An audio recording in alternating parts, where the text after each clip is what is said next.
ఒక 35 ఏళ్ల మహిళ ఇంటి లోన్ కట్టడానికి 18 ఏళ్ల అబ్బాయితో టపాటప్ చేయడానికి ఒప్పుకుంటుంది. అది కూడా ఒక ఒప్పందం ప్రకారం. అయితే టైం గడిచే కొద్దీ వాళ్ళు ప్రేమలో పడతారు. చివరికి వాళ్ళ జీవితాలు ఎటువైపు వెళ్ళాయో చూద్దాం.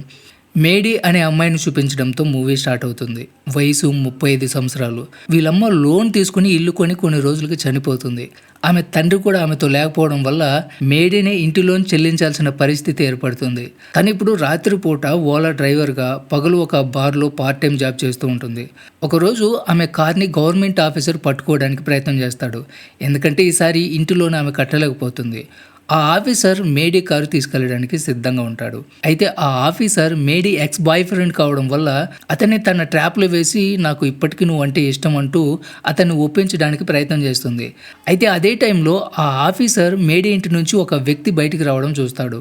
ఆ వ్యక్తి లాస్ట్ నైట్ మేడీతో గడిపిన వ్యక్తి. ఇదంతా చూసి కోపంతో మేడీ కార్ని తీసుకెళ్లిపోతాడు. తర్వాత మేడీ బార్లో పనిచేస్తూ ఉంటుంది. అక్కడే ఆమె బెస్ట్ ఫ్రెండ్, ఆమె భర్త కూడా పనిచేస్తూ ఉంటారు. మేడీ తన పరిస్థితి గురించి వాళ్ళతో చెప్తుంది. నా కారు తీసుకెళ్ళిపోయారు, సో రాత్రి ఉద్యోగం చేయలేను, నా ఇంటిలోని ఎలా కట్టాలని బాధపడుతూ ఉంటుంది. అప్పుడు మేడీ ఫ్రెండ్ ఆమెతో బాగా డబ్బున్న కుటుంబం జాబ్ లిస్ట్ చూపిస్తుంది. ఆ లిస్ట్ ప్రకారం వాళ్ళ 18 ఏళ్ల ఒక్కగానొక్క కొడుకు కోసం ఒక అందమైన అమ్మాయిని వెతుకుతూ ఉంటారు. ఆమె ఆ కుర్రాడితో డేట్ చేయాలి. ఫలితంగా ఆమెకి ఒక కాస్ట్లీ కారు గిఫ్ట్గా వస్తుంది.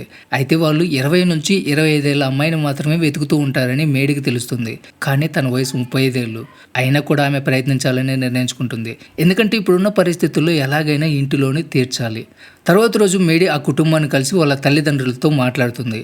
వాళ్ళు తమ కొడుకు కోసం ఇదంతా చేస్తున్నామని చెప్తారు. వాళ్ళ కొడుకు పేరు పర్సీ. వాడికి ఇప్పుడు 18 ఏళ్ళు నిండుంటాయి. కానీ వాడికి సిగ్గెక్కువ. ఫ్రెండ్స్ కూడా చాలా తక్కువ. ఎక్కువగా తన గదిలోనే కూర్చొని వీడియో గేమ్స్ ఆడుతూ గడిపేస్తూ ఉంటాడు. అలాగే పర్సీకి అమ్మాయిలతో మాట్లాడడం, తాగడం, పార్టీకి వెళ్ళడం ఇవన్నీ అసలు ఇష్టం లేదు. తను ఒక కంఫర్ట్ జోన్లో ఉండే వ్యక్తి. కాబట్టి అతను ప్రిన్స్టన్ యూనివర్సిటీకి వెళ్లే ముందు కొంచెం బయట ప్రపంచాన్ని అర్థం చేసుకోవాలి. వాళ్ళ తల్లిదండ్రులు కోరుకునేది ఏంటంటే మేడీ అతనితో డేట్ చేసి అతనికి కాస్త ధైర్యం, నమ్మకం కలిగించాలి. లేకపోతే పర్సీ యూనివర్సిటీకి వెళ్ళిన తర్వాత ఇబ్బందులు ఎదుర్కొంటాడని వాళ్ళకి భయం. పర్సీ యూనివర్సిటీకి వెళ్లే ముందు కొంచెం ఫ్రీగా ఉంటే ఫ్యూచర్లో అతని పర్సనల్ లైఫ్పై మంచి ప్రభావం ఉంటుందని అతని తల్లిదండ్రులు భావిస్తారు. అందుకే వాళ్ళు ఒక యంగ్ అమ్మాయిని కోరుకుంటారు. కానీ మేడీ వాళ్ళని ఒప్పించేస్తుంది. తను ఈ పనికి సరైన వ్యక్తిని అని చెప్తుంది. పర్సీ తల్లిదండ్రులు మేడీని కూడా అంగీకరిస్తారు. వాళ్ళు అతన్ని గర్ల్ ఫ్రెండ్గా నటించి అతన్ని స్మార్ట్గా మార్చాలని చెప్తారు. అంతేకాకుండా పర్సీతో టపాటప్ చేయమని కూడా చెప్తారు. అయితే వాళ్ళ మధ్య ఒక ఒప్పందం కూడా ఉంది. వాళ్ళు ఇలా చేస్తున్నారన్న విషయం పర్సీకి ఎప్పటికీ తెలియకూడదని మేడీని హెచ్చరిస్తారు. తర్వాత మేడీ తన ఫ్రెండ్ భర్త కారుని తీసుకుని యానిమల్ షెల్టర్కి వెళ్తుంది. అక్కడ పర్సీ వాలంటీర్గా పనిచేస్తూ ఉంటాడు. మేడీ అట్రాక్ట్గా డ్రెస్ వేసుకుని అతనికి దగ్గర అవ్వడానికి ట్రై చేస్తుంది. కుక్కని దత్తత తీసుకోవాలని యాక్టింగ్ చేస్తూ కుక్కను చూపించమని అడుగుతుంది. పర్సీ కుక్కను చూపించి ఫారంని నింపమంటాడు. కానీ మేడీ ఫామ్ నింపకుండా పర్సీతో ఫ్లర్ట్ చేయడం స్టార్ట్ చేస్తుంది. దీనివల్ల పర్సీ కొంచెం తడబడతాడు. ఏం జరుగుతుందో అర్థం కాక భయపడిపోతాడు. పర్సీ అక్కడి నుంచి తొందరగా వెళ్ళిపోవాలనుకుంటాడు. కానీ మేడీ తన వ్యాన్లో వదిలిపెడతానని అడుగుతుంది. అయితే పర్సీ నేను సైకిల్ మీద వచ్చానని సమాధానం చెప్తాడు. పర్సీ ఏవేవో కారణాలు చెప్తూ అక్కడి నుంచి తప్పించుకోవడానికి ప్రయత్నం చేస్తాడు. కానీ మేడీ అతని సైకిల్ని తీసుకుని తన వ్యాన్లో పెట్టేస్తుంది. సో పర్సీకి వేరే మార్గం లేకపోవడంతో వ్యాన్లో కూర్చొని మేడీతో వెళ్ళిపోవాల్సి వస్తుంది. కానీ పర్సీకి ఇది కిడ్నాప్ లాగా అనిపిస్తుంది. మేడీ అతన్ని ఇంట్లో వదిలిపెట్టకుండా తనని ఇంటికి తీసుకెళ్లే ప్రయత్నం చేస్తుంది. దీంతో పర్సీ చాలా భయపడిపోతాడు.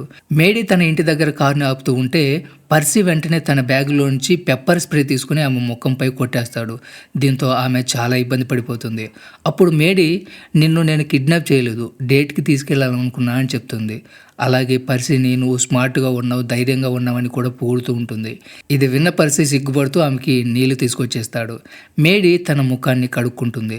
అప్పుడు పర్సీ నాకు కూడా నీతో డేట్ చేయాలనిపిస్తుంది అంటాడు. తరువాత రాత్రి మేడీ పర్సీని ఒక బార్కి తీసుకెళ్తుంది.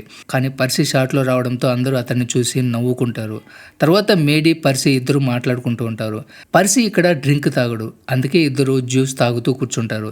ఇంతలో అక్కడికి ఒక వ్యక్తి వచ్చి మేడీతో మాట్లాడడం మొదలు పెడతాడు. అతనే మేడీ ఎక్స్ బాయ్ ఫ్రెండ్. తన పెళ్ళి అయిపోయిందని చెప్పి తన పెళ్లి రింగ్ చూపిస్తాడు. మేడీ నా జీవితంలో నుంచి వెళ్ళిపోయినప్పటి నుంచి నా జీవితం మారిపోయింది, నేను చాలా హ్యాపీగా ఉన్నాను అని చెప్తాడు. పర్సీతో మేడీకి దూరంగా ఉండమని చెప్పి వెళ్ళిపోతాడు. అప్పుడు మేడీ పర్సీతో అతను తాగుడికి బానిస అవడంతో నేను అతన్ని వదిలేశాను అంటుంది. ఆ తర్వాత మేడీ పర్సీని రాత్రి ఒక బీచ్‌కి తీసుకెళ్తుంది.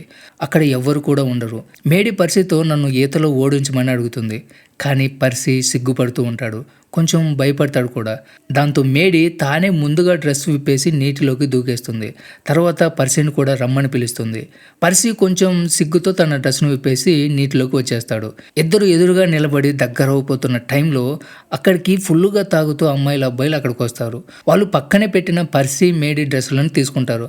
అందులో వాళ్ళ ఫోన్లు, వాలెట్లు, కారు తాళాలు కూడా ఉంటాయి. మేడీ వాళ్ళని ఆపాలని ప్రయత్నం చేస్తుంది. కానీ వాళ్ళు వినరు. దాంతో మేడీ ఆలోచించకుండా ఆల్మోస్ట్ నగ్నంగా బయటకొచ్చి వాళ్ళతో పోరాటం మొదలుపెడుతుంది. అది చూసి వాళ్ళు భయపడి వాళ్ళ డ్రెస్సులు, వాలెట్లు తిరిగి ఇచ్చేస్తారు. మేడీ బిహేవియర్ చూసి పర్సీ కాస్త షాక్ అయిపోతాడు. ఇలా చేయడం మంచిది కాదంటాడు. దానికి మేడీ, నేను అలా చేయకపోయి ఉంటే వాళ్ళు మన సామాను తీసుకుని పారిపోయేవాళ్ళని సమాధానమిస్తుంది. ఆ తర్వాత కూడా మేడీ పర్సీకి దగ్గరగా వస్తూ ఉంటుంది. కానీ పర్సీ మాత్రం దూరంగా ఉంటాడు. దీంతో మేడీ చిరాగ్గా నీటిలోంచి బయటకొచ్చి డ్రెస్ వేసుకుంటుంది. ఆమె తన కారును స్టార్ట్ చేసి వెళ్ళిపోవడానికి సిద్ధంగా ఉంటుంది. కానీ పర్సీ ఆమె దగ్గరకు వచ్చి సారీ చెప్తాడు. సో మేడీ అతనికి డ్రెస్ ఇచ్చి తన ఇంటికి తీసుకెళ్తుంది. ఇక్కడ మేడీ మరోసారి పర్సీకి దగ్గర అవడానికి ప్రయత్నిస్తుంది. అతన్ని దగ్గరికి రప్పించి డాన్స్ కూడా చేస్తుంది. కానీ పర్సీ మొహమాట పడతాడు. అప్పుడు మేడీ అతన్ని కూడా తనలాగా డాన్స్ చేయమని అంటుంది. అయితే ఇక్కడ మేడీ ప్రేమ నిజమైన ప్రేమ కాదు. ఆమె ఒప్పందం ప్రకారం అనుకున్నది చేసి ఖరీదైన కారుని పొందాలని అనుకుంటుంది. కాబట్టి పర్సీతో త్వరగా దగ్గరైపోవాలని చూస్తూ ఉంటుంది. అయితే పర్సీ మాత్రం మేడీ గురించి పూర్తిగా తెలుసుకున్న తర్వాతే దగ్గర అవ్వాలనుకుంటాడు. టపాటప్ చేయడానికి కూడా ఒప్పుకోడు. అయితే అదే సమయంలో పర్సీ తొలిసారిగా మేడీకి ముద్దు పెడతాడు. అప్పుడు మేడీ పర్సీ గాయాలను గమనిస్తుంది. సో అతని గాయాలకి లోషన్ అప్లై చేస్తుంది. అదే టైంలో పర్సీ తన గతాన్ని చెప్తాడు. నీ దగ్గరికి వచ్చే ముందు నేను ఇంట్లోనే ఉండేవాడిని. నా ఫ్రెండ్స్ నన్ను ఎప్పుడు ఎగతాళి చేసేవాళ్ళు. అమ్మాయిలతో మాట్లాడడానికి కూడా భయపడేవాడిని. అందుకే బయటికి రావడం నాకు ఇష్టం ఉండేది కాదు అంటాడు. ఇదంతా విన్న మేడీ కూడా తన గతాన్ని పర్సీతో పంచుకుంటుంది. దీంతో వాళ్ళిద్దరి మధ్య ఒక కనెక్షన్ ఏర్పడుతుంది. అలా కొన్ని రోజులు మేడీ, పర్సీ కలిసి ఎక్కువ సమయాన్ని గడపడం మొదలు పెడతారు. ఇద్దరు డేటింగ్ చేస్తూ ఒకరినొకరు బాగా అర్థం చేసుకుంటారు. వాళ్ళ స్నేహం మెల్లిగా బలపడుతుంది. పర్సీ, మేడీ కలిసి గేమ్స్ ఆడుతూ, తిరుగుతూ సరదాగా గడుపుతూ ఉంటారు. పర్సీ మెల్లగా బయట ప్రపంచంతో కలిసిపోవడం నేర్చుకుంటాడు. మేడీ అతనికి నిజమైన జీవితాన్ని ఎలా జీవించాలి, ఎలా స్వేచ్ఛగా బ్రతకాలో నేర్పిస్తుంది. అయితే ఒక రోజు రాత్రి ఇద్దరు కలిసి పెద్ద రెస్టారెంట్కి డిన్నర్కి వెళ్తారు. అక్కడ మేడీ చెప్పడంతో పర్సీ అందరి ముందు పియానో వాయించడం స్టార్ట్ చేస్తాడు. ఆశ్చర్యకరంగా అతని మ్యూజిక్ అందరికీ నచ్చుతుంది. అక్కడున్న జనాలు అతన్ని అభినందిస్తారు. మేడీ కూడా పర్సీ టాలెంట్ చూసి చాలా గర్వపడుతుంది. ఎంతో హ్యాపీగా ఫీల్ అవుతుంది. అదే రెస్టారెంట్లో పర్సీ తన స్కూల్ ఫ్రెండ్ని కలుస్తాడు. ఆమె ఈ రోజు రాత్రి జరుగుతున్న బ్యాచులర్ పార్టీకి రా అని పర్సీని ఆహ్వానిస్తుంది. ఇదంతా మేడీ గమనిస్తూనే ఉంటుంది. కానీ లోపల తను కొంచెం షార్ట్గా కూడా ఫీల్ అవుతుంది. ఆమెకు పర్సీకి తన మీద ఉన్న అట్రాక్షన్ తగ్గిపోయిందా అన్న చిన్న అనుమానం కూడా కలుగుతుంది. తర్వాత అతను పార్టీకి వెళ్తున్నాను అని చెప్పగానే మేడీ షాక్ అయిపోతుంది. తర్వాత మేడీ చెప్పిన నిజం పర్సీకి ఊహించని షాక్ ఇస్తుంది. నేను కొద్ది రోజులు ఈ సిటీని వదిలిపెట్టిపోతున్నాను అని చెప్తుంది. ఇది విన్న పర్సీ కోపంతో పార్టీకి వెళ్ళిపోవాలని నిర్ణయించుకుంటాడు. మేడీ అతన్ని ఆపడానికి చాలా ప్రయత్నం చేస్తుంది. కానీ పర్సీ డ్రైవర్తో స్పీడ్గా నడపమని చెప్తాడు. దారిలో అతను డ్రింక్ చేయడం కూడా స్టార్ట్ చేస్తాడు. తర్వాత పార్టీ లొకేషన్ చేరుకుంటాడు. పర్సీ కారులోంచి దిగుతాడు. మేడీ అతన్ని ఆపడానికి ఎంత ప్రయత్నించినా కూడా వినకుండా లోపలికి వెళ్ళిపోతాడు. ఇద్దరు గొడవ పడుతూ మేడీ కూడా లోపలికి వెళ్ళిపోతుంది. అక్కడ పార్టీలో ఉన్న వాళ్ళంతా పర్సీ ఏజ్లో ఉన్న యూతే. అక్కడున్న వాళ్ళు మేడీని చూసి ఆంటీ ఆంటీ అని నవ్వడం స్టార్ట్ చేస్తారు. కానీ మేడీని వాటిని పట్టించుకోకుండా పర్సీని వెతుకుతూ ఉంటుంది. వాళ్ళ మాటలు కొంచెం కూడా పట్టించుకోదు. చివరికి పర్సీ ఒక గదిలో ఉంటాడు. ఆ గదిలో అతను ఆ పార్టీకి ఆహ్వానించిన అమ్మాయితో కలిసి ఉంటాడు. ఇక్కడ గది తలుపు మూసేసి ఉంటుంది. సో మేడీ బయట నిలబడి పెద్దగా అరుస్తూ తలుపు కొడుతుంది. పర్సీ తలుపు తెరవడంతో మేడీ బలవంతంగా విరగ్గొట్టి లోపలికి వెళ్ళిపోతుంది. అక్కడ పర్సీ ఆ అమ్మాయి ఇద్దరు బెడ్ పైన కూర్చొని ఉంటారు. కానీ అక్కడ ఏమీ జరగలేదు. అప్పుడు మేడీ పర్సీని చూసి అతని ఆరోగ్యం సరిగ్గా లేదని, మోతాదుకి మించి తాగాడని అర్థం చేసుకుంటుంది. దీంతో మేడీ అతన్ని బాత్రూమ్కి తీసుకెళ్లి వాంతి చేయిస్తుంది. ఇంతలో పార్టీకి హాజరైన పిల్లల తల్లిదండ్రులు కూడా అక్కడికి చేరుకుంటారు. వాళ్ళు మేడీని బయటకు వెళ్ళిపోమని చెప్తారు. దీంతో మేడీ పర్సీని తీసుకుని అక్కడి నుంచి వెళ్ళిపోతుంది. తర్వాత రాత్రి కారులో వెళ్తుండగా పర్సీ మేడీతో చెప్పిన మాట ఆమెకి చాలా ఆశ్చర్యాన్ని కలిగిస్తుంది. నేను ఇప్పుడు నీతో టపాటప్ చేయడానికి రెడీగా ఉన్నాను. నేను నిన్ను నిజంగా ప్రేమిస్తున్నాను అని చెప్తాడు. కానీ మేడీ పర్సీ మత్తులో ఇలా మాట్లాడుతున్నాడు అనుకుంటుంది. ఇలాంటి టైంలో ఇది మంచిది కాదని అతని ప్రపోజల్ రిజెక్ట్ చేస్తుంది.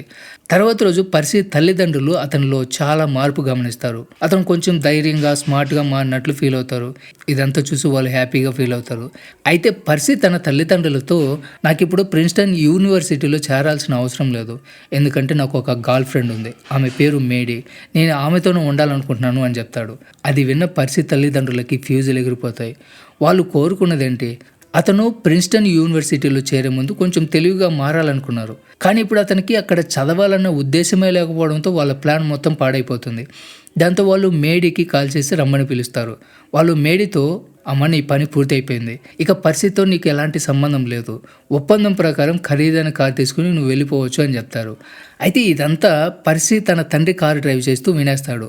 ఆ కారు ఫోన్కి కనెక్ట్ అయి ఉండడంతో తల్లిదండ్రులు మేడీ మధ్య జరుగుతున్న సంభాషణ మొత్తం వినేస్తాడు. దీంతో మేడీ అసలు ఉద్దేశం తెలిసిపోతుంది. ఆమె తల్లిదండ్రుల ఒప్పందం కోసం మాత్రమే తనతో ఉనింది, ఇది నిజమైన ప్రేమ కాదు అని గ్రహిస్తాడు. సో పర్సీకి చాలా కోపం వస్తుంది. తన మీద ప్రేమ ఉందని అనుకున్న అమ్మాయి నిజానికి ఒప్పందం ప్రకారం తనతో కలిసి ఉందని తెలిసి చాలా బాధపడతాడు. తర్వాత రోజు పర్సీ మేడీని తన తల్లిదండ్రులతో కలిసి లంచ్కి ఆహ్వానిస్తాడు. పర్సీ తల్లిదండ్రులు మేడీని అసలు చూడలేదు అన్నట్లు నటిస్తారు. అలాగే పర్సీ కూడా తనకు అసలు ఏమీ తెలియదు అన్నట్లు వ్యవహరిస్తుంది. ఇంతలో పర్సీ ఫోన్కు అతని ఫ్రెండ్ కాల్ చేస్తాడు. అతను యానిమల్ షెల్టర్లో వాలంటీర్గా పనిచేస్తున్న ఒక వ్యక్తి. తర్వాత మేడీకి ఇవ్వాల్సిన కారుని తీసుకుని తన ఫ్రెండ్ సాయంతో కార్ని అడవిలోకి తీసుకెళ్తాడు. తన ఫ్రెండ్ సాయంతో కార్ని అడవిలోకి తీసుకెళ్ళి ఒక చెట్టుకి బలంగా కొట్టి అది పాడైపోయేలా చేస్తాడు. దీంతో ఆ కారు పూర్తిగా దెబ్బతింటుంది. ఇది పర్సీ మేడీకి చూపించిన నాటకీయ ప్రేమకి ప్రతీకారంగా ఇలా చేసుంటాడు. తర్వాత పర్సీ ఇంటికి వెళ్ళి మేడీని దగ్గరికి రప్పించడానికి ప్రయత్నిస్తాడు. మేడీ కూడా అంగీకరిస్తుంది, ఎందుకంటే ఆమె వెళ్ళిపోవాల్సిన సమయం దగ్గర పడింది. కానీ పర్సీ ఆగిపోతాడు. ఆమెకి దూరంగా జరిగి కోపంతో, నాకు అన్నీ తెలుసు, నువ్వు నన్ను నిజంగా ప్రేమించట్లేదు, ఒప్పందం కోసం నటించావంటాడు. సో అలా మేడీని చూడడానికి కూడా ఇష్టపడ్డు. మేడీ తన తప్పును అర్థం చేసుకుని పర్సీకి సారీ కూడా చెప్తుంది. నేను తప్పు చేశాను, కానీ నా పరిస్థితి కూడా అర్థం చేసుకో అంటుంది. కానీ పర్సీ అస్సలు వినిపించుకోడు. దీంతో మేడీ అక్కడి నుంచి వెళ్ళిపోతూ తన ఖరీదైన కారును కూడా తీసుకెళ్తుంది.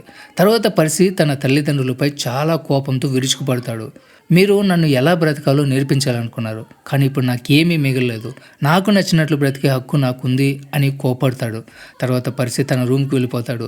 మళ్ళీ పాత జీవితాన్ని మొదలు పెడతాడు. వీడియో గేమ్స్ ఆడుతూ బయట ప్రపంచానికి పూర్తిగా దూరం అయిపోతాడు. ఆమె పంపిన ఎలాంటి మెసేజెస్కు కాల్స్కి రెస్పాండ్ అవ్వడు. తర్వాత మేడీ పర్సీ లేకుండా తన జీవితాన్ని ముందుకు తీసుకెళ్తుంది. ఆమె పాడైపోయిన తన కార్ని రిపేర్ చేసుకుంటుంది. కొన్ని రోజుల తర్వాత మేడీ బాగా డబ్బు సంపాదించుకుని తన ఇంటి లోన్ కూడా పూర్తి చేస్తుంది. ఆ ఆనందాన్ని తన బెస్ట్ ఫ్రెండ్ ఆమె భర్తతో పంచుకోవాలని నిర్ణయించుకుంటుంది. వాళ్ళ కోసం ఒక పార్టీ కూడా ఏర్పాటు చేస్తుంది. అయితే ఆమె ఫ్రెండ్ హ్యాపీగా నేను తల్లిని కాబోతున్నాను అంటుంది. అంతేకాకుండా వాళ్ళు ఇప్పుడు వాళ్ళ తల్లిదండ్రుల ఇంట్లో ఉంటున్నారు. కానీ వాళ్ళు ఇప్పుడు కొత్త ఇల్లు వెతుకుతూ ఉంటారు.